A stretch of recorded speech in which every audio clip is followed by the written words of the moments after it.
maksud tujuan dari Musrenas Iptek 2014. Ini kita menghadapi transisi dari RPJMN yang kedua dan RPJMN yang ketiga. Jadi disebutkan bahwa membangun daya saing perekonomian yang semakin unggul berbasis dengan keunggulan sumber daya alam, kemudian SDM yang berkualitas, serta kemampuan iptek yang semakin meningkat. Nah, ini untuk memperdalam, Bapak dan Ibu wartawan nanti bisa langsung kita perkenalkan dulu. Tentu sebelah kanan saya Bapak Kadistek yang kita cintai, kemudian Bapak Taswanda, beliau adalah Sekretariat Deputi dari Batan. Batan ini kaitannya dengan energi sangat besar, dan energi juga kesehatan juga, dan juga lingkungan. Dan juga Pak Sesama Levi, ini Pak Ahmadi. Kemudian sebelah kiri saya ini Pak Deputi Produktivitas, beliau yang mengawal acara Musrenas sehingga nanti sukses menjadi salah satu bagian utama penting dari RPJMN 2015-2019 yang tadi disampaikan oleh Ibu Menteri Bappenas, bahwa prosesnya saat ini masih proses teknokratis. Nanti kita harapkan diketok menjadi resmi bulan Januari setelah memasukkan visi misi dari Presiden. Kemudian sebelah kiri ini staf khusus dari Pak Menteri, Pak Presiden. Untuk itu barangkali langsung saja Bapak dan Ibu sekalian, teman-teman wartawan, langsung memperdalam dan bisa ditujukan kepada semuanya. Nah, ini selamat datang. Ini juga salah satu stakeholder kami, Kepala Balitbank Provinsi Jawa Timur, Bapak Supriyo, Dr. Supriyo. Silakan Pak. Karena boleh pesan aja. Ini yang cukup menarik. PDRB di Jawa Timur itu meningkat keras, naik terus. Nah, padahal sentuhan ipteknya baru sedikit. Apalagi disentuh iptek, beliau akan bercerita nanti PDRB-nya akan meningkat. Nah, ini suatu contoh SIDA, Sistem Inovasi Daerah, akan maju pesat apabila bersentuhan dari teknologi. Tadi kan RPJMN meningkat dengan kemampuan iptek yang semakin meningkat. Kira-kira demikian. Kami persilahkan langsung. Nah, mana ya? Oh, aja saya pakai itu ya. Silakan, nama dan dari mana? Terus siapa?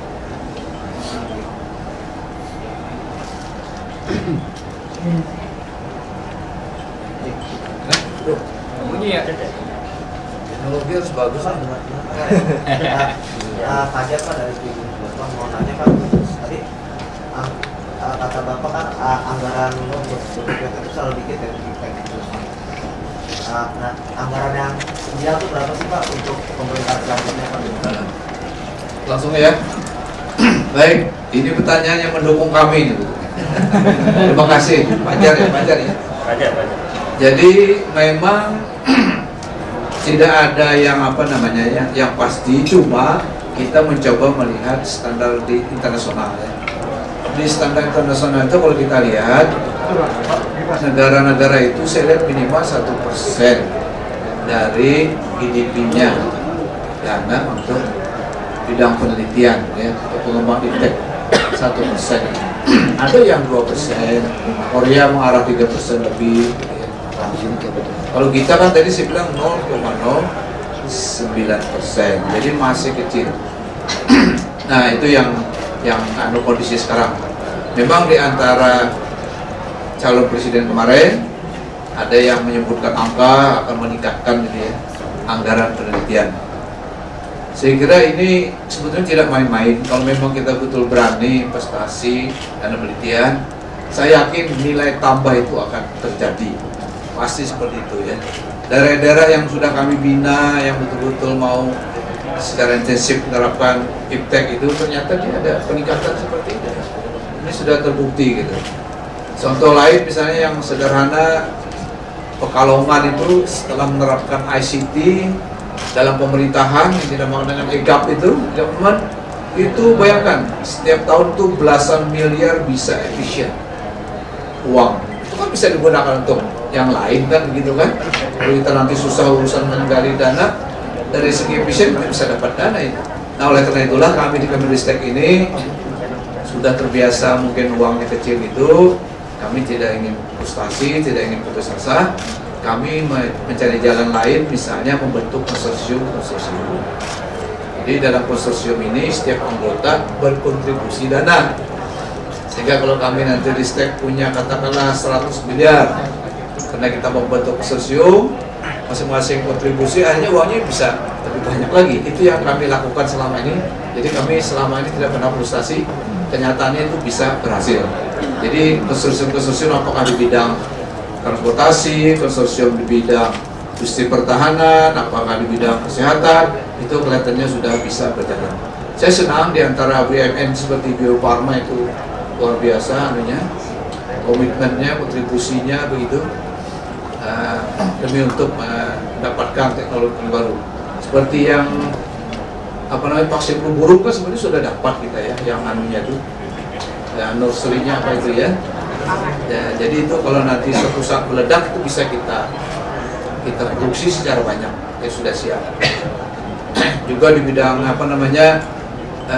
transportasi misalnya, kita kan tidak ingin terjadi korban-korban di kereta api itu. Makanya kita kemarin sudah meresmikan pemakaian hasil penelitian kita itu di mana? Tempat Bapak tuh Gumiler. Nah, jadi kita memasang sinyal di situ. Biasanya kalau secara fisik mekanik itu capek juga manusia ini. Kalau di perjalanan Jakarta jauh itu bisa ngantuk, akhirnya ketabrak juga. Nah, dengan sinyal ini itu mencegah hal-hal tersebut. Jadi sebelum terjadi dia sudah diperingatkan oleh sinyal, jadi dia sadar. Itu yang kita lakukan, sudah kita resmikan itu. Kita berharap nanti di stasiun lain juga menerapkan yang seperti itu. Artinya yang buatan dalam negeri ya, bukan tidak ada di lain, ada juga tapi yang luar negeri. Nah ini yang sedang kita siapkan adalah ATP-nya, ini lebih hebat lagi nih, Automatic Train Protection, itu lebih kuat lagi dari yang persinyalan.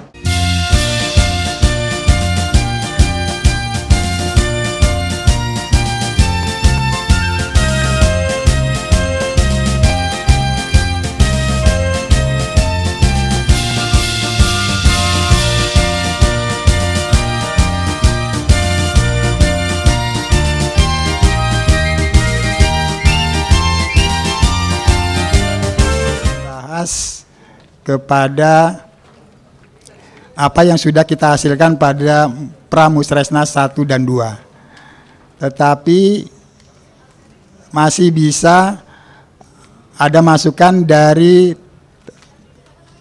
kawan-kawan yang belum datang pada Pramusresnas 1 dan 2. Jadi saya kira masih sangat terbuka masukan dari para peserta pada sidang Komisi Air ini untuk membahas nanti butir-butir yang sudah kita sepakati di Pramusresnas 1 dan 2, yang kemudian nanti pada akhir nanti sore setelah sholat Jumat kita akan lanjutkan lagi sidang komisinya, kemudian nanti kita akan hasilkan rumusan dari Komisi Air ini, ya kita akan hasilkan rumusan, kemudian rumusan inilah akan nanti digodok oleh tim perumus untuk RPJMN tadi yang disampaikan oleh Bu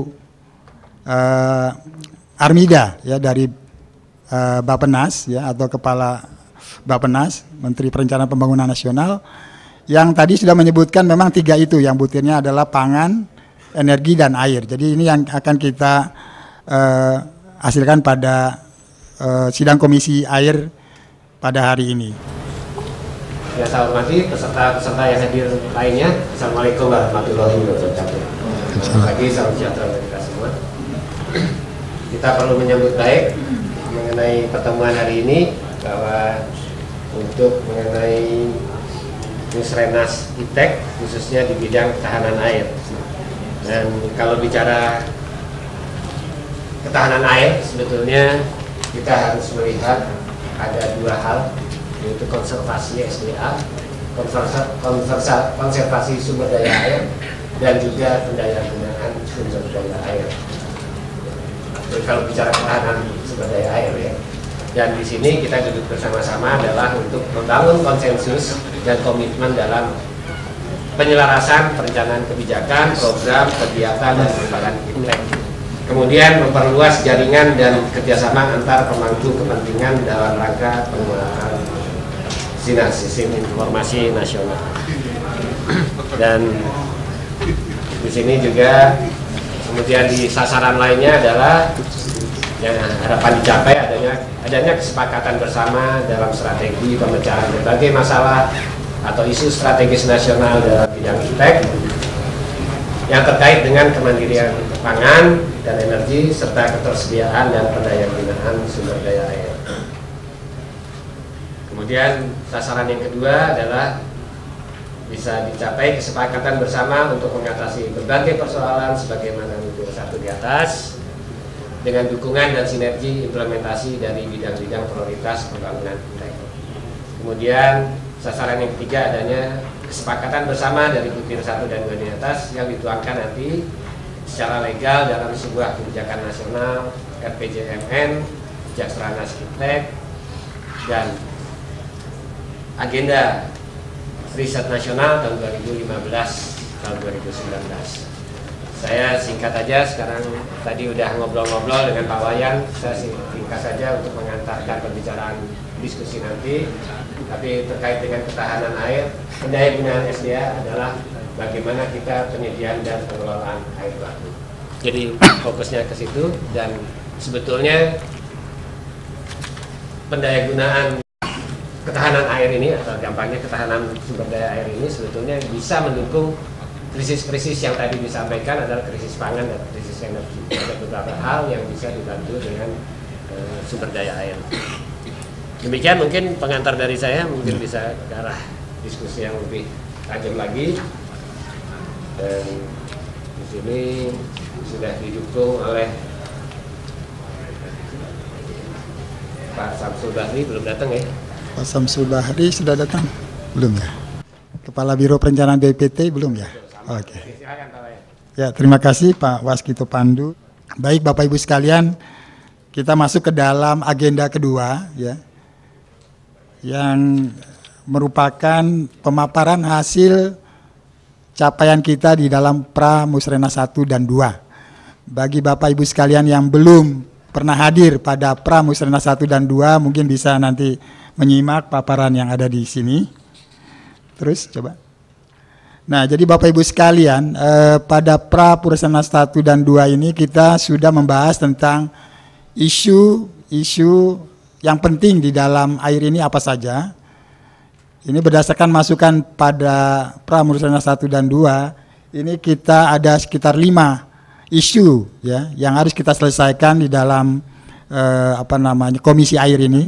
Kemudian yang kedua adalah pendayagunaan sumber daya air, juga sudah tadi disampaikan. Namun ada hal lain yang juga berdasarkan masukan dari para peserta Pramusrena 1 dan 2 Armida, bahwa persoalan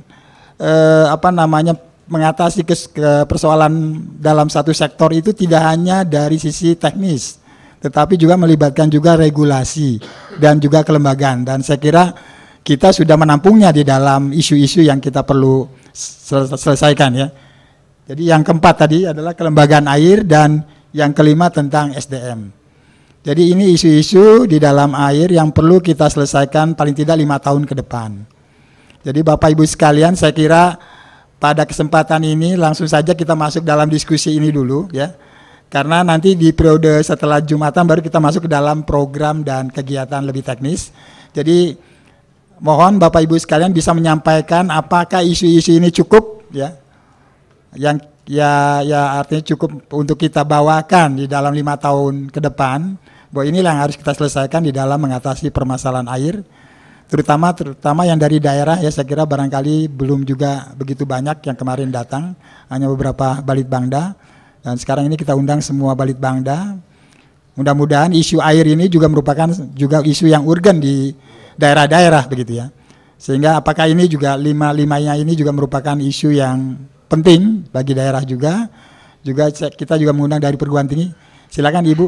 Kalau mengingat di dalam mendukung food security, energy security, kita membutuhkan kualitas air yang memadai, tidak hanya dari sisi kuantitasnya saja. Dan kemudian kita menyadari bahwa kondisi kualitas air di beberapa daerah aliran sungai saat ini itu pada kondisi yang memang tidak memadai untuk mendukung food security yang membutuhkan kualitas sangat tinggi gitu ya. Karena nanti terkait dengan kesehatan pangan, food safety-nya, tentu saja perlu ditambahkan satu poin lagi terkait dengan rehabilitasi. Karena konservasi berbeda dengan, mungkin apakah pada poin 1 itu sudah termasuk rehabilitasi? Kalau memang itu sudah, berarti oke. Menjadi komponen di dalamnya tinggal perlu diperjelas bahwa itu sudah termasuk dalam konservasi. Tetapi kalau belum perlu ditambahkan. Saya rasa mungkin itu. Terima kasih. Baik, terima kasih Ibu dari Kementerian Lingkungan Hidup. Mungkin ada, ya silakan Pak, masih ya Bapak ya. Ditampung dulu saja, masukkan dulu, nanti kita coba ini. Ya. Terima kasih Pak. Assalamualaikum warahmatullahi wabarakatuh. Ya. Kami dari Litbang Kehutanan. Litbang Kehutanan. Nah ini kemarin juga tidak hadir Pak. Iya, kami tidak mengikuti sidang Komisi 1, pra pertemuan pertama yang kedua. Ya. Yang pertama mungkin kami apresiasi dulu hasil-hasil yang sudah dicapai di dalam Musrenas ini. Kami ingin menambahkan beberapa hal terkait dengan matrik yang ada di buku ini, yang ada di paparan juga terkait dengan kebijakan. Yang pertama, kami ingin klarifikasi dulu, Pak. Apakah poin-poin yang di dalam kebijakan ini sudah menguji gitu pasal 33 Undang-Undang Dasar 45 bahwa sumber daya alam itu dikuasai oleh negara. Nah, fakta yang nampak dibutuhkan sekarang bahwa sumber daya air itu dikuasai oleh swasta. Kita perlu menguji ke sana. Ya, apakah masih relevan pasal itu atau amanat pasal itu dengan kondisi sekarang. Saya belum tahu apakah sudah termasuk dalam poin 1, 2, 3, 4, 5. Kalau tidak, nampaknya itu perlu kita cermati juga. Karena itu kebijakan yang kebijakan pokoknya bahkan ada di pasal 33. Jangan sampai nanti penguasaan sumber daya air itu berada bukan di negara, bukan di pemerintah. Itu poin yang pertama. Jadi masukan Bapak adalah mungkin nanti juga bagian isu penting adalah regulasi ya. Ya, kan di kebijakan. Ya, betul. Ya. Okay. Kemudian yang kedua, di 5 poin di kebijakan ini kami melihat melihat dari sisi hilirnya. Nah, hulunya di mana ini mau ditampung? Ya. Konservasi sumber daya apakah sudah termasuk konservasi hulu, konservasi hutan, hutan lindung, hutan konservasi, di mana itu yang justru menjadi sumber proteksi air atau penyangga ketersediaan air lah katakan. Nah, apakah sudah masuk di dalam itu? Ya. Nah, kalau itu sependapat maka nanti akan kami masuk di program, Pak. Tapi belum lupa, nanti di program itu ada 2 hal yang mungkin mohon dicatat saja. Terkait dengan pengelolaan tata ruang, ya program, karena tata ruang kita itu kan direview setiap 5 tahun, Pak. Nah, seringkali pengalaman kami di Kementerian Kehutanan itu perubahan-perubahan di hutan yang mempunyai potensi cukup tinggi, itu tidak, seringkali agak sulit kita menghadapi usulan perubahan tata ruang. Ya, itu yang pertama. Kemudian yang kedua disinggung oleh teman dari LH tadi, program pengelolaan das nampaknya perlu dimasukkan sebagai program. Jadi kita harus memiliki das yang sehat lah seperti itu. Terima kasih Pak. Baik, terima kasih. Mungkin dari 2 ini mungkin saya minta klarifikasi dari PU ya Pak. Mohon dari Pak Prapto barangkali. Pak Prapto silakan. Oke, Pak Waskito boleh. Pak Arif boleh Bapak. Sedikit yang kualitas air juga masuk ke dalam pengendalian daya rusak sumber daya air ada di sana, Pak. Kemudian sebenarnya kalau kita mengacu undang-undang sumber daya air ada 5 pilar, Pak, sebetulnya. Yang pertama konservasi, pendayagunaan, pengendalian daya rusak. Yang keempat adalah partisipasi masyarakat. Di situ mungkin di sini dicakup dalam dua mungkin ya, kelembagaan sumber daya air dan pengembangan sumber daya air. Hanya ada satu lagi Pak yang belum adalah sistem informasi sumber daya air, yang itu yang belum masukkan di sana. Terima kasih. Baik, terima kasih Bapak. Ya. Dari tanggapan-tanggapan tadi. Silakan Pak Prapto barangkali biar lebih jelas. Sudah. Sudah. Mengenai tadi, sebentar saya mau menanggapi apa yang tadi mengenai sumber daya air dikuasai oleh negara. Itu kan sebetulnya sudah dijelasin oleh Pak Ari tadi, saya sedikit gambaran. Tapi dengan undang kita ini sekarang bekerja dengan dasar payung hukum. Payung hukum kita adalah berbagai aturan-aturan yang ada dari Undang-Undang SDA yang nomor 7 tahun 2004. Dan pada saat ditetapkannya undang-undang itu juga pertanyaan yang sama, gitu, mengenai apakah ini bertentangan dengan Pasal 33 Undang-Undang Dasar 45. Dan setelah juga dibahas di Mahkamah Konstitusi, dan hasilnya memang bisa diterima. Ya, dan ini Undang-Undang nomor 7 ini dan sudah diturunkan lagi dengan berbagai peraturan-peraturan pemerintah. Pak Ari apal ada berapa? Saya nggak begitu apal, tapi berbagai peraturan pemerintah yang memberikan gambaran untuk pelaksanaan mengenai pengelolaan sumber daya air ini cukup besar. Dan itu dari saya ya. Kalau dikoreksi saya karena nih Pak Ari ini emang lahir dari mulai pertama di PU terus di SDA, Pak Prapto juga. Kalau saya bukan, saya relatif baru tapi lumayan. Dan kalau mengenai gas tadi saya udah belum tadi ya mengenai gas. Saya boleh menambahkan sedikit Pak? Ya, sebentar ya mengenai gas. Gas ini sebetulnya sudah diatur dengan tata ruang. Ya, aturan-aturan melalui Perda, RT/RW, baik provinsi, RT/RW secara pusat, secara nasional sudah ada, kemudian RT/RW per pulau juga sudah ada, kemudian RT/RW per provinsi juga, seingat saya tahun lalu sudah semuanya, dan RT/RW per kabupaten belum semuanya memang betul, ada beberapa yang belum, tapi tinggal beberapa saja, sekitar 10-20%, saya nggak hafal angkanya, tapi nanti kalau dibutuhkan bisa diminta. Dan di situ sudah terkait dengan gas, gitu ya. Karena kita tahu persoalan ketahanan air itu luar biasa. Kita punya lebih kurang 6,9 triliun meter kubik. Udah 5,9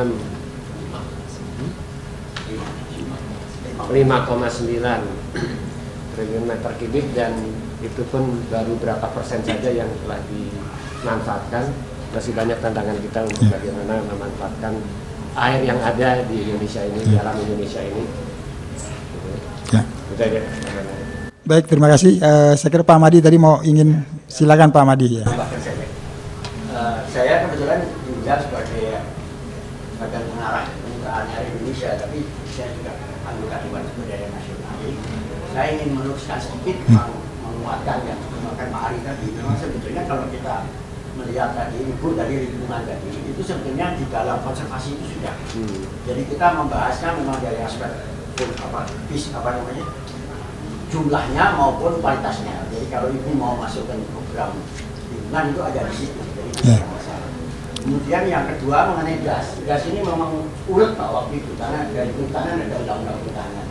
Dan waktu itu kita sampai membuat suatu tim kecil yang menemukan Pak Silver itu dengan itu ramai sekali Pak, itu memang agak ramai sekali. Tapi akhirnya sudah disepakati bahwa kalau dulu gas dengan wilayah sungainya sungai itu kan wilayah pengelolaan. Kalau gas itu kan natural display. Itu sudah disepakati bahwa antara gas dengan wilayah sungai itu harus nyambung ya Pak ya.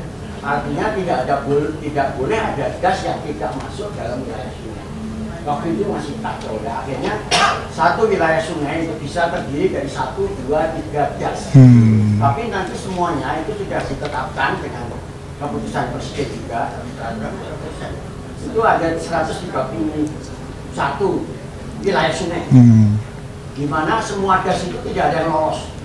Das itu bisa 7.000 kalau tidak salah. Ribuan. Nah itu jadi yang tadi Bapak dari kehutanan tadi saya kira nggak usah khawatir. Jadi kalau mau memasukkan masalah gas itu sudah integrated di dalam itu ada alat Pak, karena ada undang-undang kehutanan yang sampai mengajak Profesor Salim waktu itu untuk menjadi tengahnya. Kemudian sebenarnya ini pemikiran saya saja ya, saya tidak ingin menyalahkan dulu ya. Hanya kalau melihat konstelasi, jadi kebijakan nasional sumber daya air itu memang tadi dikatakan 5 ya Pak ya, selain 3 itu ada partisipasi masyarakat dan SIA 3 itu nanti saya kira berapa. Kemudian satu lagi begini, kalau tapi ini sudah ada di situ ya, saya tidak ingin dirubah. Tapi kalau nalurinya itu sebetulnya air itu harus ditempat. Tapi karena di sini hanya membahas ketersediaan dan pendayakan. Tapi kalau kita bahas tadi Bapak bilang ketahanan air harus diperhatikan. Iya. Karena ketahanan air itu mempengaruhi kemandirian pangan dan energi.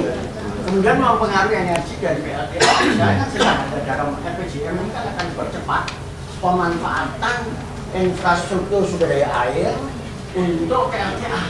Itu ada kemarin dalam Musrena 1-2 sudah jelas. Jadi ini hanya satu untuk next time. Next time kalau kita Bapak tadi bicara ketahanan air itu 5 tadi dan mestinya sebelum pangan dan energi. Ini ada wacana karena sudah tidak diputuskan ya tidak apa-apa. Ya di sini kita memang hanya membahas mengenai ketersediaan dan termasuk kualitasnya maupun area pengelolaan. Hanya dalam akhir-akhir ini mampu menjadi isu ya bahwa PU itu juga mengenakan pajak, bukan pajak ya, iuran air atau apa untuk usaha desa. Tapi kalau kita masuk dalam kawasan hutan, itu kehutanan juga mempunyai aturan harus bayar ke kehutanan. Nah ini saya tidak tahu apakah ini mungkin Bali sama apa sudah ada kesepakatan atau itu. Karena kalau kita misalnya membuat mikrohidro itu kan mengganggu sungai. Kalau di luar kehutanan pajaknya atau ribuannya sudah itu masuk daerah kehutanan itu menjadi sedikit ada makan ekonomi atau harus disamakan. Itu saja partisipannya hanya baik.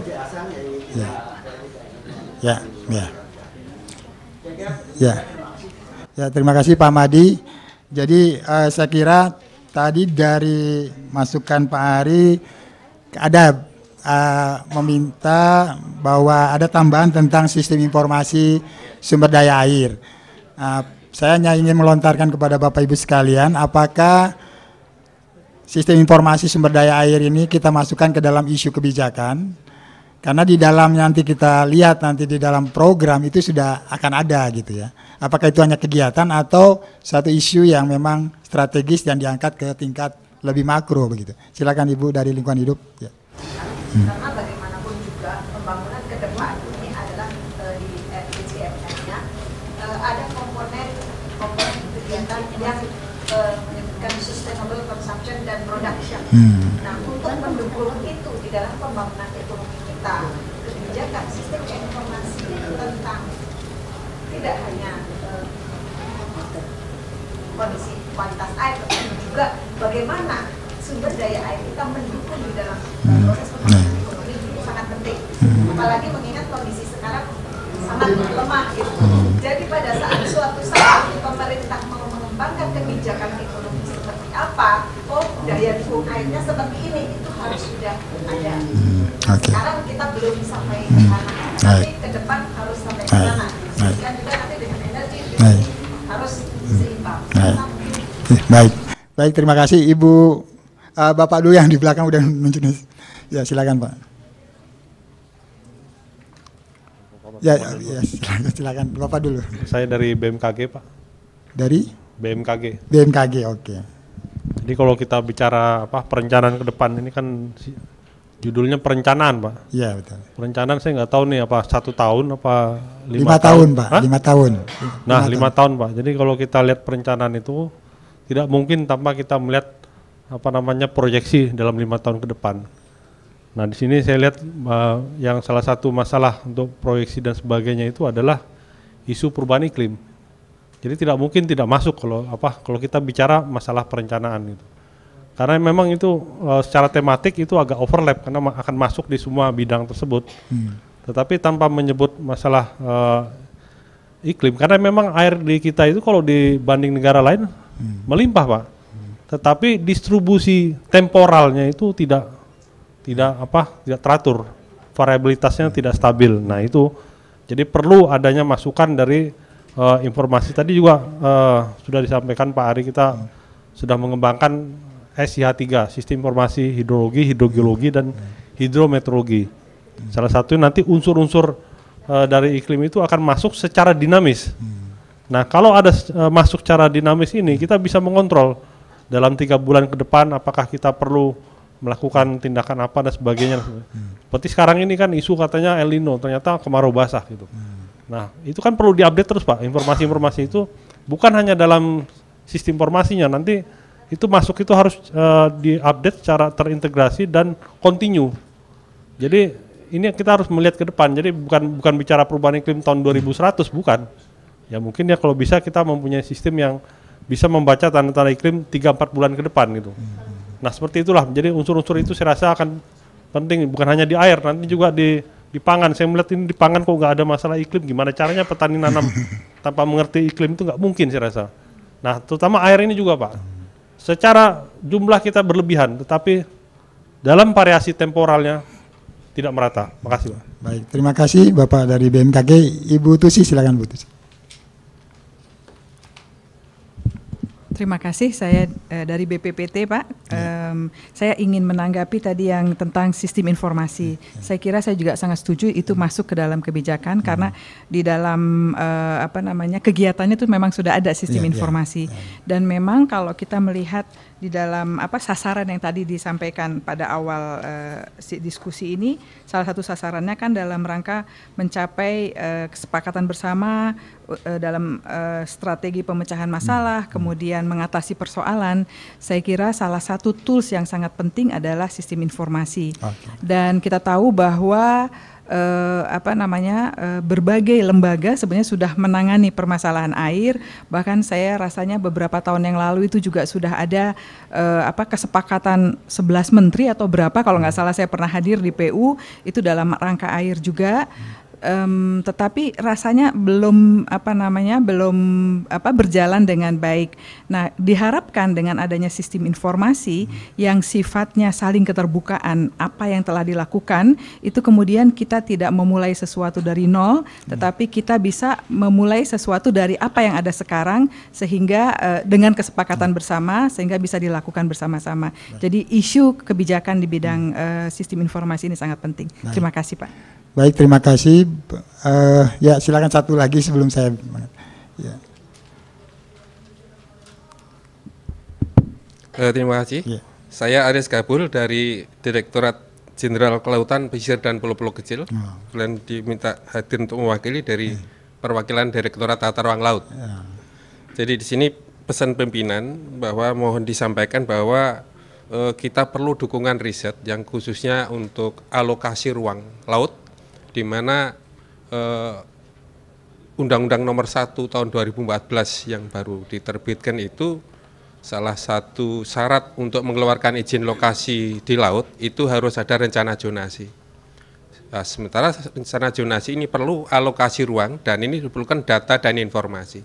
Jadi kami sebagai pengguna sangat mengharapkan dukungan dari IPTEK ini untuk terutama sistem informasi yang terbuka sehingga kami untuk mengambil kebijakan menganalisis suatu ruang laut ini terkait juga dengan sumber air dari hulu sampai hilir yang terkait dengan DAS karena dampak pemanfaatan air yang mungkin belum terkendali di hilir di hulu sehingga hilir tetap menjadi korban akhir sebagai bak sampah yang terbesar di dunia sehingga muncullah alokasi ruang yang sampai saat ini mungkin di DKI ada program 17 pulau buatan yang akan mengambil dari sedimentasi akibat lumpur yang datangnya dari alur sungai dari atas yang dibawa ke daratan, sehingga ini menyulitkan kalau ini tidak masuk di dalam suatu sistem, sehingga kami mohon diprioritaskan bahwa sistem informasi ini untuk masalah ini penting sekali, karena itu data itu kami perlukan sekali untuk mengambil kebijakan, terutama terhadap daya dukung dan daya tampung, karena berapa sih yang kapasitas operasional di laut ketika akan melakukan kegiatan-kegiatan budidaya laut, tambak dan sebagainya, dan juga bangunan-bangunan laut sekarang mulai berkembang, dan isu reklamasi pantai juga sudah menjadi hal yang mendesak, dan itu menjadi tuntutan daerah-daerah yang sebagai pusat-pusat pertumbuhan itu, kota itu di pesisir, kekurangan lahan sehingga larinya melakukan reklamasi yang tentunya ini kalau disikapi dengan suatu teknologi yang benar, dan itu adalah untuk pemanfaatan yang lebih menguntungkan, sehingga reklamasi ini tidak salah, ya bisa dilakukan asal menggunakan teknologi yang memang direkomendasikan. Terima kasih, Pak. Baik, terima kasih. Sebelum Bu ya, jadi saya kira pada intinya semua mendukung bahwa sistem informasi ini masuk ke dalam isu kebijakan. Jadi Bapak Ibu yang tadi memang mempunyai program-program di bawahnya bisa masuk ke dalam kategori itu. Silakan Ibu. Saya dari Kementerian Kehutanan dengan sama dengan Pak Adi dari Litbang, tapi saya dari Direktorat Jasa Lingkungan, Pak. Pemanfaatan jasa lingkungan. Nah, kebetulan mungkin di dalam pembahasan nanti perlu juga merefer peraturan yang sudah ada di Kehutanan, dan tahun 2013 sudah ada Permenhub nomor 64 tentang pemanfaatan. Nanti saya tinggal buku saya kebetulan, tapi saya udah coret-coret. Pemanfaatan air, dan di sini ada, memang tadi saya dengarkan ada pungutan ya tadi Pak. Iya, Pak Madi. Pak Madi sampaikan bukan pungutan atau kutipan ya Pak ya, tapi jasa lingkungan ya. Nah kebetulan di dalam pemanfaatan ini ada dua Pak, komersial dan non komersial. Kalau non komersial itu kan masyarakat yang sudah memanfaatkan lama untuk rumah tangga maupun keperluan tradisional Pak ya. Tapi yang komersial itu seperti halnya PDAM itu pun juga harus kena bahasan kita Pak. Kemudian aqua gitu kan, ke aqua dan lain sebagainya itu take it for granted Pak. Nah padahal sumbernya itu di kami gitu, di kawasan konservasi ya, jasa lingkungannya. Jadi kita bicaranya hulu hilir Pak. Jadi penyelamatan, tadi saya setuju dengan ketahanan air harusnya. Sekarang kan food security diagung-agungkan, padahal no water no life. Jadi walaupun pangan tuh banyak, kalau nggak ada air nggak ada apa-apanya gitu. Nah jadi mungkin ke depan barangkali satu aja khusus Pak mengenai air dibahas tersendiri, karena air di kita memang melimpah, tetapi saya lihat banyak yang waste gitu kan, yang sangat tidak bijaksana. Jadi mungkin sebetulnya di jasa lingkungan tuh ada 4 Pak, ada air. Saya tidak tahu nanti karbon di BPPT mana, air, karbon, keanekaragaman hayati, yaitu plasma nutfah, dan satunya wisata alam. Pak Hidayat, tolong Pak Hidayat beri masukan Pak Hidayat dari IPB. Terima kasih. Ini saya lihat waktunya udah 11.38. Saya pikir kita lanjutkan nanti di sesi berikut ya. Jadi memang kembali ke tujuan Musrenas ini, saya kira saya lihat ada yang kedua, ketiga itu sinergi dan membentuk jaringan tadi. Ya. Saya kira itu penting. Kemudian tentunya dengan sinergi ini juga ke efisiensi pembiayaan dalam penyusunan program dan kegiatan dengan sasaran tadi kebijakan-kebijakan tadi yang menyangkut. Tadi saya setuju sekali dengan Pak Ahmadi, air itu harusnya yang pertama, ya. Sumber daya air, kemudian energi, dan pangan. Pangan ini yang menjadi sasaran akhir karena dia menjadi bukannya tidak penting, penting sekali gitu. Karena sekarang saya juga terlibat sebenarnya kegiatan penelitian dengan tim Jepang dan beberapa negara lain ya, yang disebutnya Water, Energy and Food Nexus. Jadi itu keterkaitan itu menjadi ini. Tapi sekarang menyangkut sinergi nasional ini, saya kira kita harus lihat ininya ya. Bagaimana sebetulnya dia tidak tetap memperhatikan kegiatan-kegiatan yang ada di unit-unit. Misalnya kami di IPB mengembangkan penelitian institusi yang kita sebutnya. Ini ingin menunjukkan penelitian dengan representasi institusi. Dan ini harus kolaboratif gitu. Nah, ini bagaimana kegiatan-kegiatan yang ada di unit-unit ini pun bisa disinergikan ke dalam kegiatan yang di nasional. Gitu. Jadi mungkin sampai ujung-ujungnya nanti kebijakan-kebijakan yang harus kita ini kan, kebijakan-kebijakan nasional yang harus bisa kita rumuskan, ya. Dan pengertian kita mengenai konservasi sumber daya dan pendayagunaan dan sebagainya. Pada level ini saya kira pada level kebijakan kita harus bisa pahami dalam arti yang luas, ya. Sehingga kegiatan apapun yang dimunculkan di sana terakomodasi. Misalnya tadi apakah rehabilitasi masuk misalnya untuk kehutanan? Ya jelas masuk dia.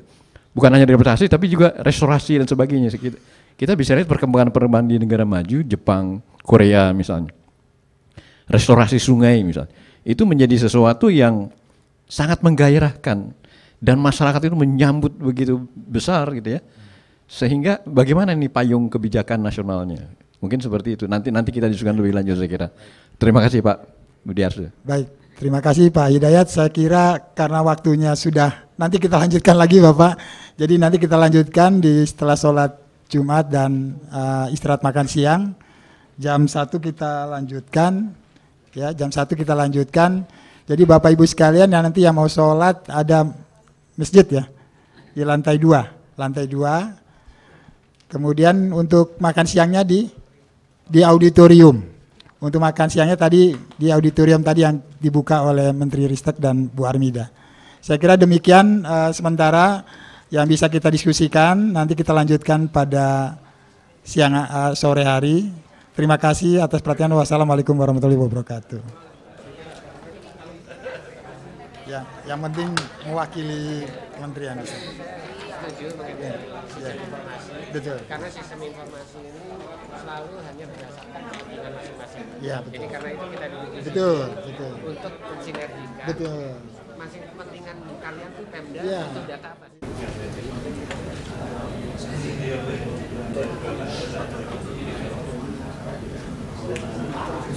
Baik Bapak Ibu sekalian, saya kira saya buka lagi tentang isu kebijakan ini. Silakan Bapak. Ya.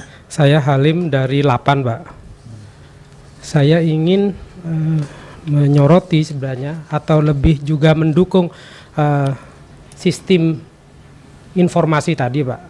Tentang sistem informasi tentu kita memerlukan data. Dan tampaknya memang di matriks yang sudah dikonsepkan ini data lebih banyak sifatnya adalah data lokal atau yang berbasis radar. Ada teknologi modifikasi cuaca sumber daya air, ini lebih radar. Kita tahu radar itu sekitar cakupannya 30, 100, 200 km. Berbicara air itu sebenarnya berbicara global Pak. Ada teknologi satelit ya Pak yang bisa mendukung memberi informasi data air, sumber daya air ini Pak. Saya kira 8 dengan undang-undang keantariksaannya mempunyai tugas ini untuk menyediakan data dan teknologi. Saya sih ada usulan di sini Pak. Jadi data dan teknologi penginderaan jauh untuk pengelolaan sumber daya air berbasis teknologi satelit. Saya kira mungkin ini sebagai memperkuat sinergi di kebutuhan air ini Pak. Karena kita sebagai hanya bukan yang punya keinginan, jadi hanya sebagai pengguna, jadi tidak terakomodir keinginan kita. Mungkin saya kira untuk rentang waktu 5 tahun sih kita masih menggunakan teknologi satelit yang dimiliki orang, tapi ke depan sejalan dengan roadmap yang 8 usulkan, mungkin 10-15 tahun ke depan kita harus punya kemampuan penginderaan jauh untuk observasi ketahanan sumber daya air maupun untuk yang lainnya. Saya kira penting untuk dimasukkan di dalam isu di sini, Pak, entah di dalam teknologi ataukah di sumber sistem informasi, tetapi teknologi berbasis keantariksaan itu bisa melihat secara lebih regional gitu, apalagi terkait dengan air kita tidak bisa melihatnya secara lokal. Mungkin itu Pak yang kami ingin suarakan. Jadi teknologi penyediaan data dan teknologi keantariksaan untuk memperkuat pendayagunaan sumber daya air. Terima kasih Pak. Saya kira apa yang Bapak sampaikan tercakup dalam isu sistem informasi ya, yang saya kira nanti mendukung ke arah sana ya, komponen yang mendukung ke arah sana. Baik, ada lagi? Terima kasih Pak. Ya, kita tadi sudah membicarakan tentang isu kebijakan ya Pak ya. Saya hanya ingin mengingatkan, saya dari BPPT Pak, betul. Kebetulan menurut saya apa-apa yang kita diskusikan yang terkait dengan kebijakan itu selalu dikaitkan dengan kontribusi iptek apa sebetulnya untuk konservasi sumber. Jadi barusan yang dari 8 itu saya kira tepat sekali dalam rangka meningkatkan kemandirian dan daya saing kita Pak. Terima kasih Pak. Ya, terima kasih masukannya Bu Tusi. Barangkali memang itu yang kita inginkan, bahwa dalam kita melontarkan gagasan tentang isu kebijakan pasti paling tidak ada kandungan teknologi apa yang bisa kita kontribusikan di dalam 5 atau 6 isu ini ya. Jadi mungkin dalam pikiran kita akan seperti itu ya. Silakan yang tadi Bapak yang menulis, silakan. Terima kasih. Ya. Nama saya Windo Pak, dari Kementerian Kehutanan. Jadi mungkin merupakan masalah air itu saya kira tidak terlepas dari kita bicara masalah DAS tadi sudah disampaikan Bapak yang pertama tadi.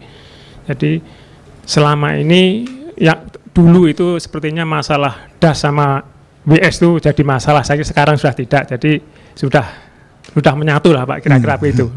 Nah, kalau WS tadi disampaikan sekitar 131 Pak ya, itu kalau DAS itu sekitar 17.088, itu semua ada di dalam WS, saya kira gitu.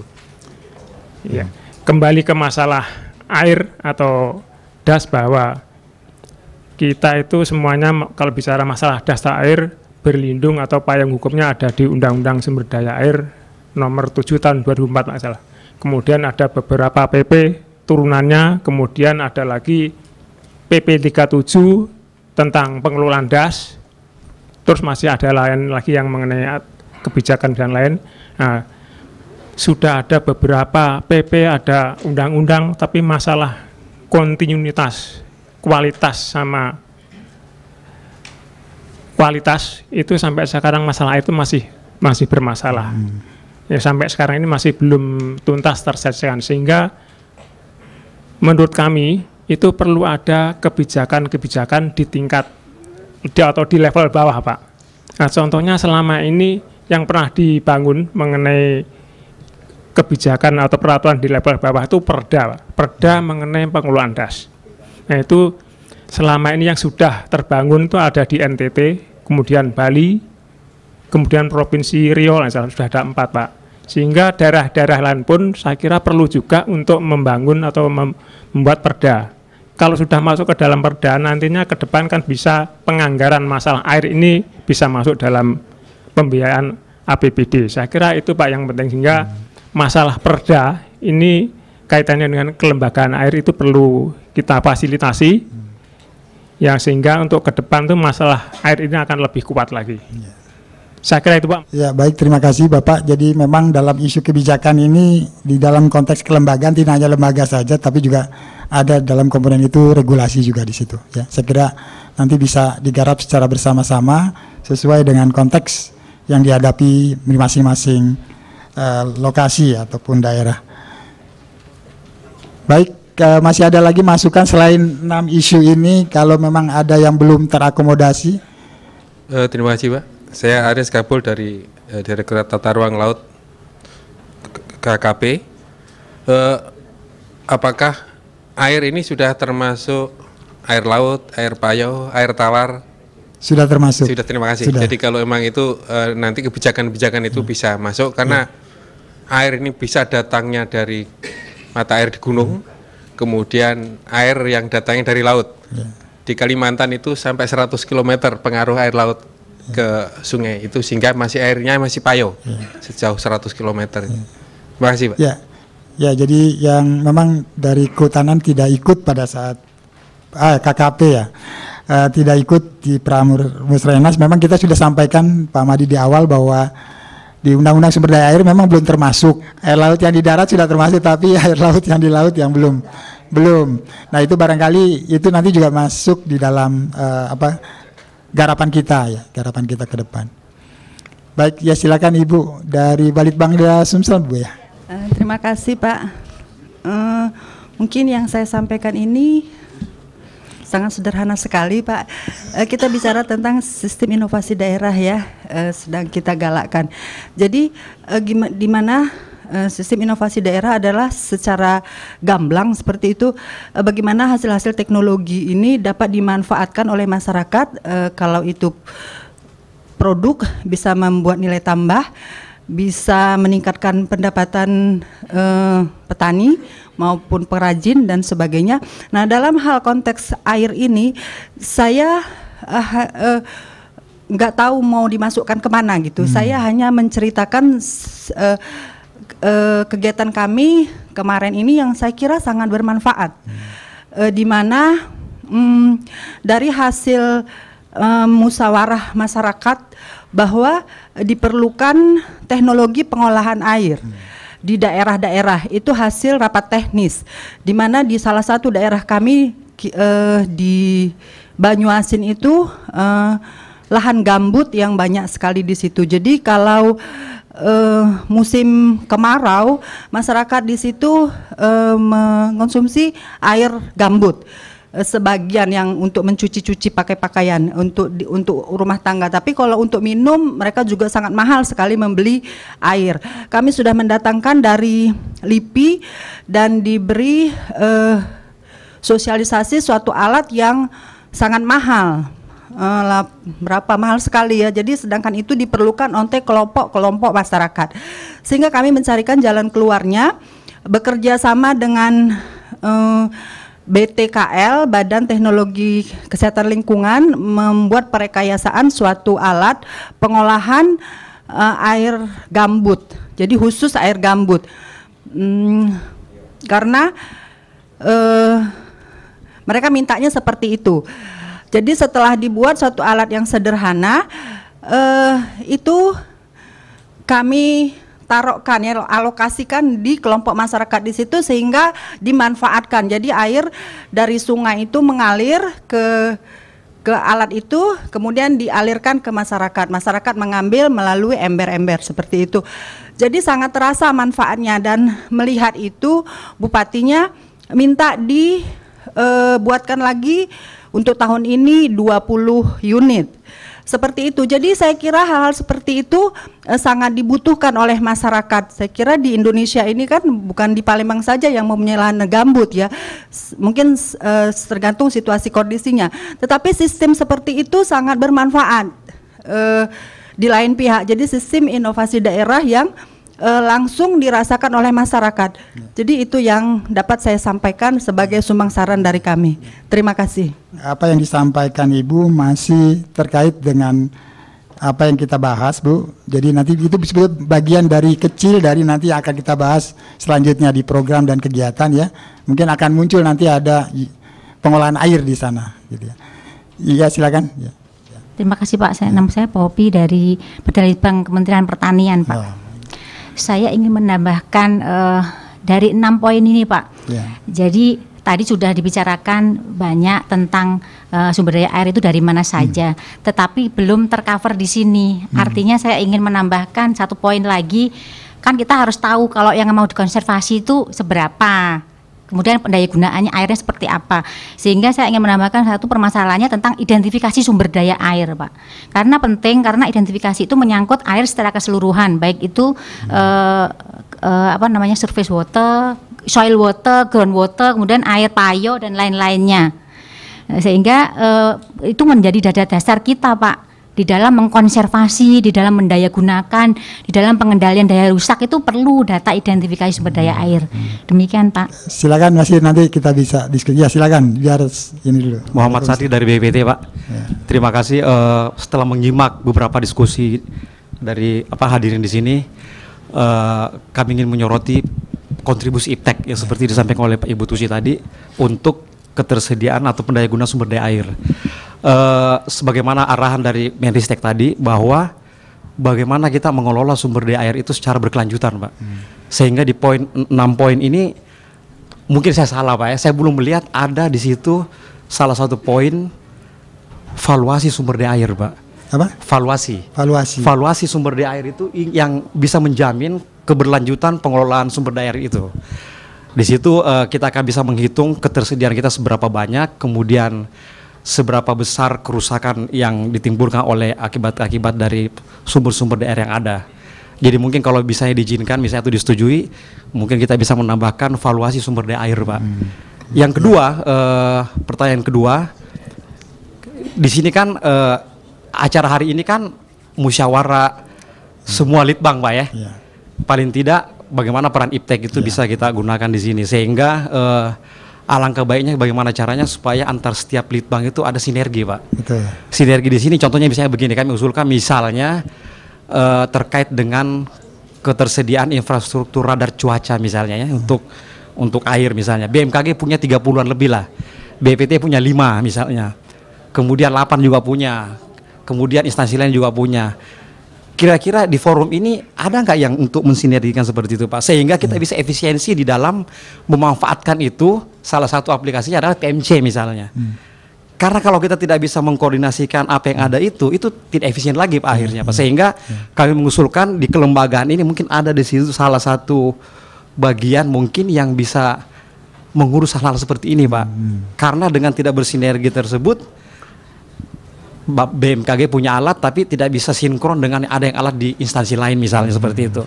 Sehingga apa yang ada sekarang dengan contoh radar cuaca yang sudah milik NKRI tersebut, kalau dioptimalkan secara optimal pemanfaatannya itu akan sangat baik, Pak, untuk terutama dalam sumber daya air ini.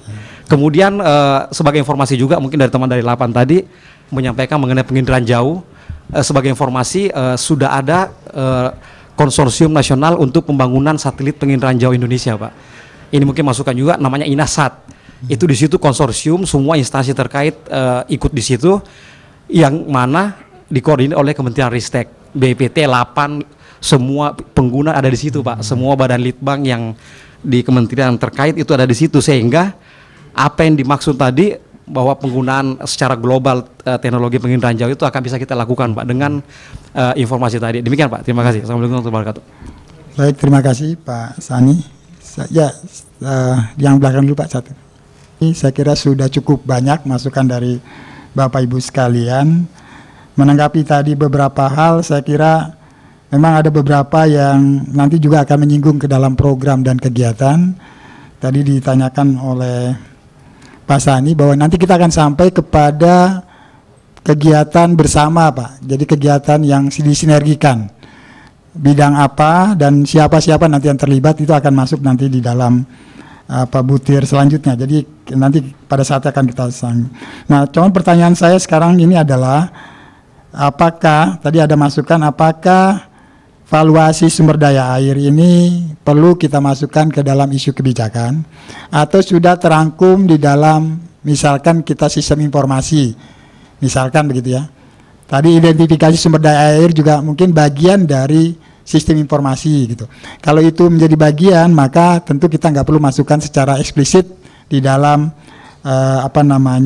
isu 6 isu ini ya.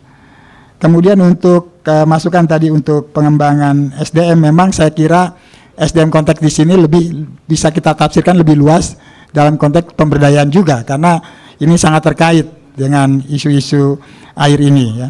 Saya kira jadi pada prinsipnya adalah bahwa isu kebijakan ini biar itu menjadi besar, tetapi nanti di dalamnya kita bahas nanti per program dan per kegiatan begitu.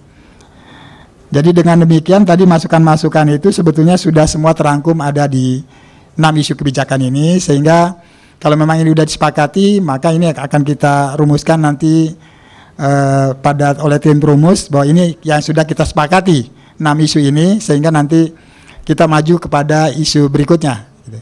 Setuju nggak? Silakan. Ya. Menanggapi tentang peran serta masyarakat, Pak. Saya kira kalau pengembangan agak berbeda dengan pengembangan SDM. Saya kira kalau pengembangan SDM itu masuk dalam kelembagaan, sementara isu tentang peran serta masyarakat itu adalah isu tersendiri. Jadi kalau boleh usul sebenarnya pengembangan SDM itu masuk di dalam kelembagaan, diganti dengan peran serta masyarakat. Ya, silakan Bapak Ibu sekalian, kalau memang ada yang setuju atau tidak setuju silakan. Jadi karena SDM merupakan bagian isu dari kelembagaan, termasuk juga regulasinya, maka nggak perlu keluar dari tersendiri begitu. Kemudian yang justru akan diangkat adalah soal peran serta masyarakat atau pemberdayaan masyarakat yang saya tadi tidak salah tangkap dari Pak Madi juga di dalam Undang-Undang Sumber Daya Air juga merupakan bagian ya. Kebijakan nasionalnya juga bagian yang penting yang keluar tersendiri dari 3 hal itu gitu. Bagaimana? Apakah kita sepakat bahwa SDM itu nanti dalam konteks nanti kita bahas SDM sudah dalam isu kelembagaan.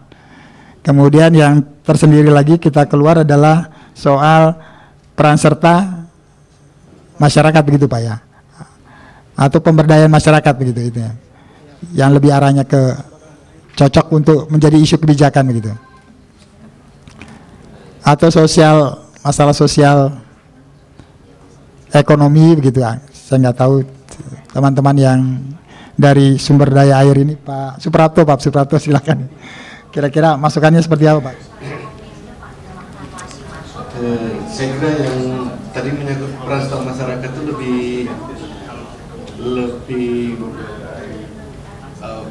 lebih bersifat kepada masyarakat, bukan SDM, maksudnya SDM yang mengelola teknologi atau apa. Sebetulnya kita kembali saja ke judulnya saja, bahwa kebutuhan atau yang judulnya Iptek untuk bla bla bla bla begitu. Nah ini Iptek untuk mencapai judul ini, ketersediaan ini, ataupun bahkan waktu bunyinya hanya air, waktu itu juga ada Iptek yang bisa dikembangkan untuk banjir misalnya, early warning misalnya begitu. Saya kira kita fokus ke Iptek saja. Kalau kita lebar ke misalnya desain atau apa mungkin berat untuk dikerjakan, maksudnya gitu, dikerjakan bersama.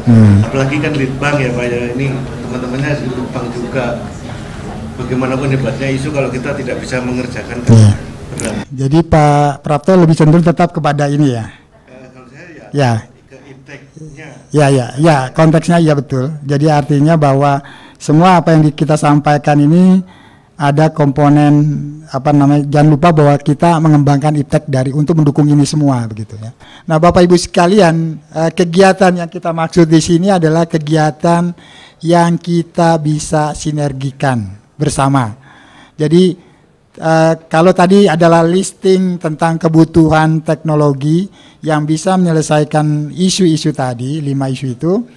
Kalau yang terakhir adalah kegiatan bersama, ya, yang tidak hanya satu instansi yang melakukan, tetapi berbagai instansi. Jadi dari sekian banyak tadi di listing di program, maka coba kita pilih mana yang bisa bekerja sama. Dan di sini sudah kita bahas di Pramusrena 1 dan 2, ada 5 yang barangkali kita bisa kerjasamakan. Yang pertama tadi pembangunan jaringan sistem informasi. Tadi menjawab tadi isu tentang sistem informasi, hidrometeorologi, hidrologi, hidrogeologi. Ini sudah disepakati, tadi Pak Ari juga menyampaikan, leadernya BMKG. Tadi saya lihat LIPI bisa masuk, BPPT masuk, ya. Mungkin PU juga ada, begitu kan. Perguruan tinggi juga ada, gitu ya.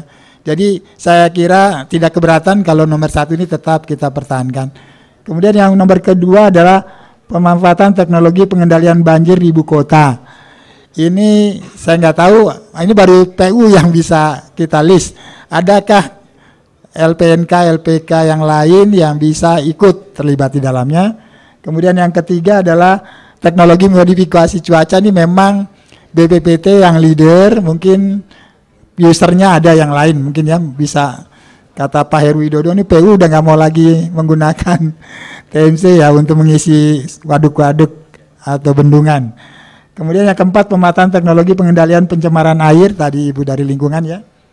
Ini KLH Bu sudah ditetapkan sebagai leading sektor bersama BPPT. Dan 5, pengembangan pendayagunaan teknologi pengelolaan dan pengamanan kawasan pesisir pantai yang tadi BPPT sudah bisa masuk ya, PU juga katanya ada juga kegiatan itu. Dan ini ada 5. Dari ini apakah ada tambahan atau penyempurnaan? Silakan, dalam waktu tidak lama ini 10-20 menit kita harus tuntaskan. Silakan Ibu dari lingkungan hidup. Terima kasih untuk menambahkan poin 1, Pak. Pertama adalah ada mandat di dalam Undang-Undang 32 tahun 2009, kemudian turunan sebelumnya ada PP 82 tahun 2001, di mana ada mandat untuk inventarisasi sumber pencemar. Nah, ini terkait sumber pencemar air tentunya. Nah, itu yang akan mempengaruhi kualitas air, siapa saja yang loading ke sana, berapa, kemudian beban yang dilodingkan, dan setiap 5 tahun sekali kita harus setiap tahun sekali kita harus mengupdate data itu. Kemudian kita juga harus mengevaluasi daya tampung beban pencemarannya, itu 1. Kemudian yang terkait dengan daya dukung, kami itu juga ada mandat untuk mapping terkait dengan daya dukung berdasarkan kawasan ecoregion. Nah, ini mungkin bisa menjadi bagian dari poin 1, pendukung untuk data-data terkait dengan sumber daya air. Itu. Kemudian sebagai informasi bahwa pembahasan secara mungkin untuk ketersediaan data tentang sumber daya air secara internasional, kemarin akhir bulan Juni baru diadakan pembahasan dengan UNEP, beberapa negara UNEP itu terkait dengan pembahasan di mana di sana akan dikembangkan Global Environmental Management tentang water dan sanitasi. Di dalamnya adalah terkait dengan pengelolaan data untuk water dan sanitasi. Nah, di dalamnya UNEP mengembangkan sebenarnya jaringan untuk ketersediaan data sumber daya air ini, karena untuk memenuhi pertanyaan atau harus memenuhi komitmen tentang SDGs dan Rio Plus 20, the future we want gitu ya, kesepakatan bahwa kondisi sumber air post Rio itu seperti apa, itu harus didukung oleh data-data yang ada. Dan Indonesia mungkin Bravaknya sudah diedarkan ke sektor-sektor terkait. Bravaknya kesepakatannya adalah bahwa kita baru sampai tahap bersepakat untuk memerlukan peningkatan kapasitas yang nanti akan disupport oleh UNEP. Saya rasa mungkin itu informasinya. Terima kasih. Ya, silakan. Ya. Terima kasih Pak. Saya Budiman dari Bapeda Papua. Ada hal yang saya lihat di sini kurang di dalam teori perencanaan itu kan satu kegiatan tidak boleh dibiayai oleh beberapa kementerian gitu atau beberapa SKPD. Kalau saya lihat itu Bapak buat satu kegiatan yang harusnya di program itu kita boleh connect, tapi di kegiatan itu kan kewenangan kementerian atau yang membiayai sendiri-sendiri.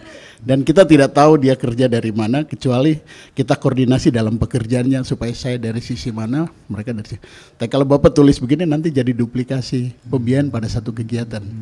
Itu mungkin saran saya. Makasih. Ya, maksud sinergi ini kita menghindari duplikasi kegiatan.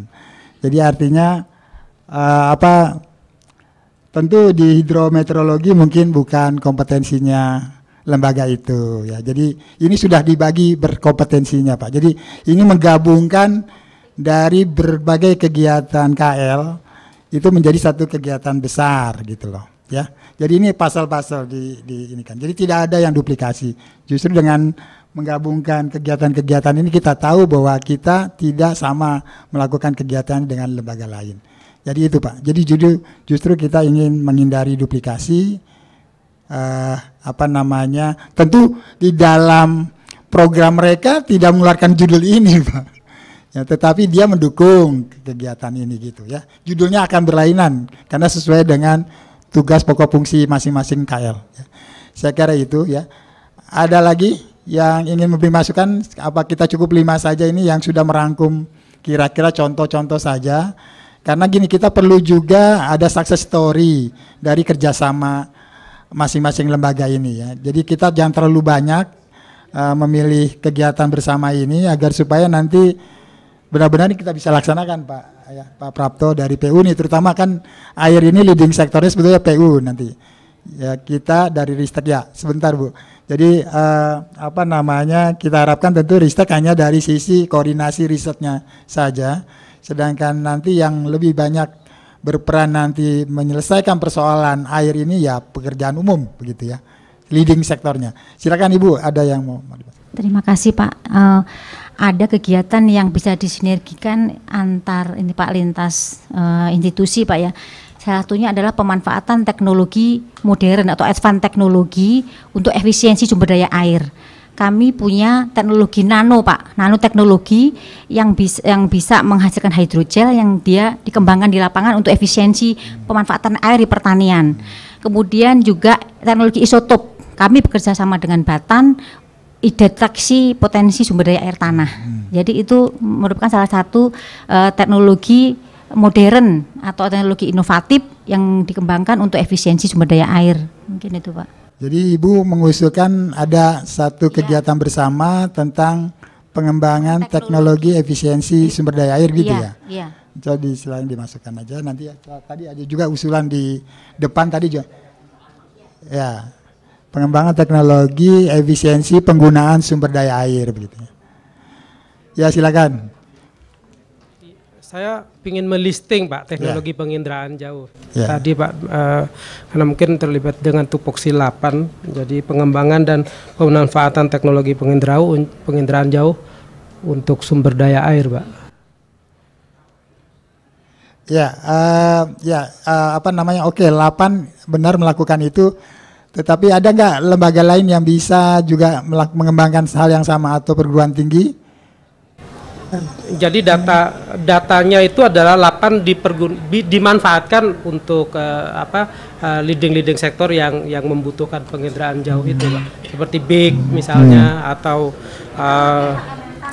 itu Pak. Jadi kami lebih menyediakan metode dan datanya yang berbasis. Jadi judulnya mungkin adalah pemanfaatan ya Pak ya. Pemanfaatan, pengembangan dan pemanfaatan teknologi.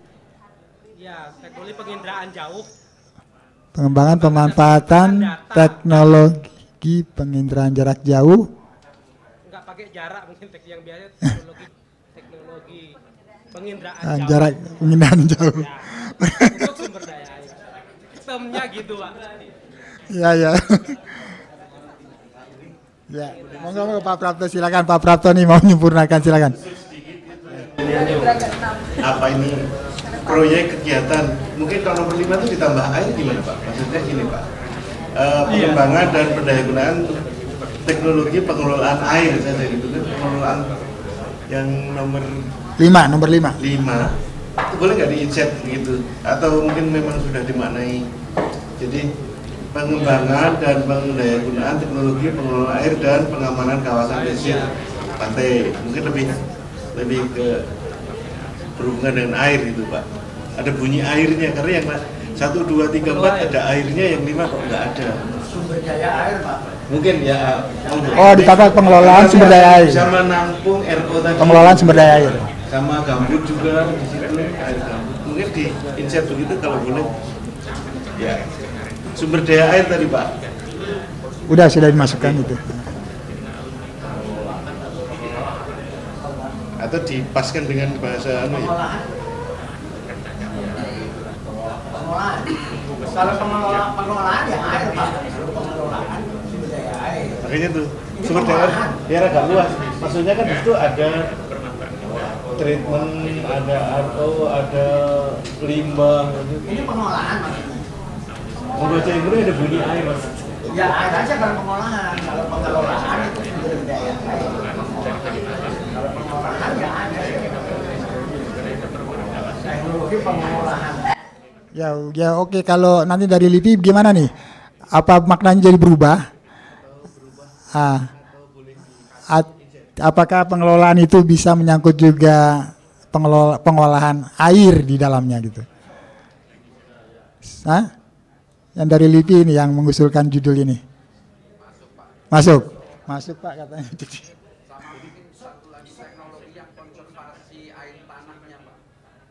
Kalau gitu pengelolaan ya? Pengelolaan ya. Jadi pengelolaan saja. Monggo. Pengelolaan aja sudah benar ya.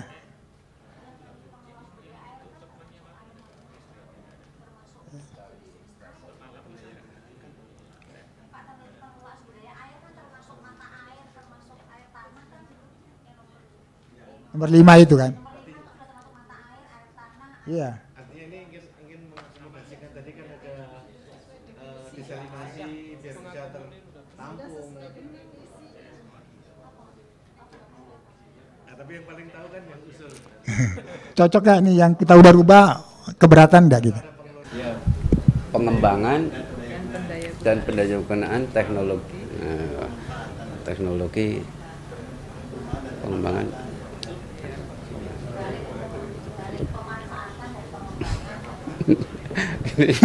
Pak dosen ini biasanya Pak Profesor yang pinter EJD-nya Pak.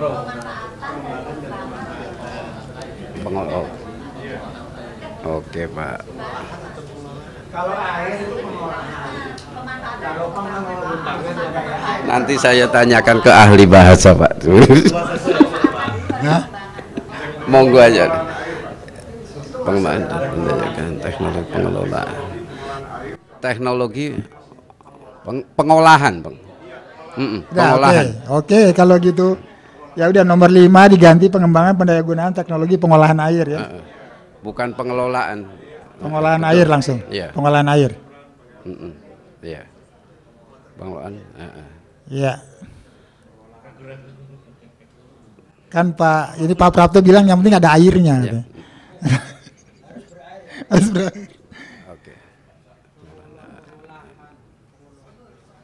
Oke ya, jadi dari 8 sudah masuk terakomodasi ya.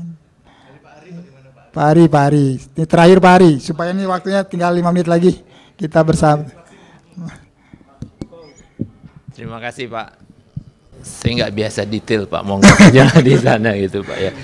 Hanya saya ada menawarkan beberapa kemungkinan kerjasama Pak. Jadi di Kementerian Pekerjaan Umum ini sekarang ada pekerjaan yang namanya Sumatera Water Resources Strategic Study Pak. Jadi kita memerlukan masukan dari berbagai pihak gitu Pak. Yang kayak tadi katakanlah mana daerah-daerah yang rawan banjir, daya dukung dan lain-lain. Karena kita akan mengembangkan itu Pak. Yang ini tahun ini berjalan dan sampai tahun depan. Kemudian tahun depan kita akan masuk ke Sulawesi Water Resources Strategic Study juga Pak. Artinya buat potensi intinya sih supaya mengurangi beban Jawa ini Pak. Yang tadi Bu Armaida juga katakan bahwa potensi di luar Jawa ini perlu dikembangkan Pak. Yang berikutnya adalah mengenai transbasin water transfer nih Pak. Karena beberapa daerah itu sudah tidak cukup dan memerlukan transfer dari basin yang lain. Kemudian yang teman-teman dari 8 Pak, yang kaitannya dengan penginderaan jauh nih Pak, apakah kami itu memerlukan mengenai LiDAR Pak? Apakah LiDAR juga masuk di bidang ini gitu kan? Ya karena ya kan bisa masuk di sini karena satu, banyak sekali kita tidak bisa turun gitu Pak, masalah ancaman dan lain-lain dan terlalu lama. Kalau bisa kita masuk di sini, saya akan coba sampaikan ke teman-teman di masing-masing wilayah sungai untuk bekerja sama dengan 8 untuk LiDAR ini Pak. Karena untuk kalau boleh juga bukan hanya pendayagunaan tapi pengelolaan sumber daya air dalam artian daya rusak, pendayagunaan dan kemudian yang lainnya kalau diizinkan ke sana Pak. Nah kemudian juga dari teman-teman 8 ini kami mohon bantuan juga kalau ada Pak. Jadi bukan data yang ke depan tapi yang data ke belakang Pak. Ya bisa Pak ya karena kami ini berkali-kali kalah di pengadilan Pak. Ya selalu di pengadilan BPN nanya Bapak punya sertifikat enggak ya? Masa mana ada kan ya udah kami sertifikat itu kan ya. Nah kami ingin banding lagi dengan data bahwa itu dulunya air gitu Pak ya. Kita ingin fight lagi gitu loh Pak ya. Kalau kami punya data itu dengan senang hati karena kita akan fight lagi di pengadilan. Terima kasih. Ya. Baik, ya saya kira itu hal-hal yang barangkali dari Pak Ari untuk kita semua ya. Mungkin tadi beberapa hal yang bisa kita support ya dari teman-teman tuh dari LAPAN, mungkin BPPT. Saya kira dengan Musrainas ini saya kira bagus ya untuk bisa kita sinergikan semua kegiatan itu, termasuk juga perguruan tinggi, lembaga litbang daerah ya. Mudah-mudahan ini memang Musrainas ini yang pertama ya, mungkin nggak yang terakhir. Jadi yang pertama. Jadi dulu Rakornas namanya koordinasi aja, koordinasi hanya masukan gitu ya. Tetapi kalau Musrainas ini memang kita lebih banyak mengakomodasi usulan dari bawah ya, dan juga kita juga sudah punya format tentang agenda riset nasional dan nampaknya ini sudah sejalan.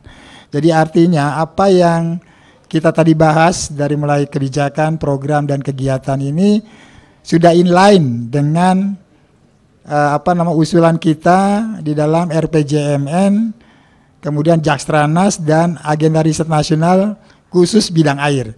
Jadi sudah inline, tinggal sekarang bagaimana nanti kita mengawal, kan RPJM tadi sudah akan disampaikan ke masing-masing KL ya, untuk disusun RKL-nya rencana renstra masing lembaga itu ya. Jadi kalau itu sudah ada poin-poin yang ada di poin sana, maka tentu kita sudah langkah strategi berikutnya adalah menyusun anggaran untuk masing-masing kegiatan ini. Tolong mohon kementerian dan lembaga ini konsisten ya, karena sudah mengusulkan konsisten untuk mengalokasikan anggaran. Ya, mengalokasikan anggaran agar supaya nanti kita bisa bersinergi. Ya. Tentu kita harapkan tadi sesuai dengan pembagian tugas, kita akan bertemu, saya nggak tahu nanti kita tetapkan apakah periodik gitu ya, untuk membahas kemajuan kegiatan kita masing-masing. Saya kira ini langkah awal yang baik agar supaya kegiatan-kegiatan ini yang selama ini terpisah-pisah, tidak saling nyambung, ini bisa kita satukan dan kita sinergikan. Saya kira itu yang bisa saya sampaikan. Jadi ini mungkin bahan dari kita nanti untuk dibawa sidang pleno. Oh ya, oke, itu nomor 6 tolong disebutkan leadernya Kementan, karena itu faktor yang sangat boros air ya. Jadi kementerian itu Kementan itu, leadernya Kementan ya, nanti didukung oleh banyak lembaga ya, lembaga litbang semuanya. Baik, saya kira demikian Bapak Ibu sekalian, waktunya sudah hampir menjelang jam 3, mungkin ada break coffee juga sebentar, sebelum kita nanti memasuki keynote speech dari Profesor Habibie. Ya, saya ucapkan terima kasih banyak. Wassalamualaikum warahmatullahi wabarakatuh.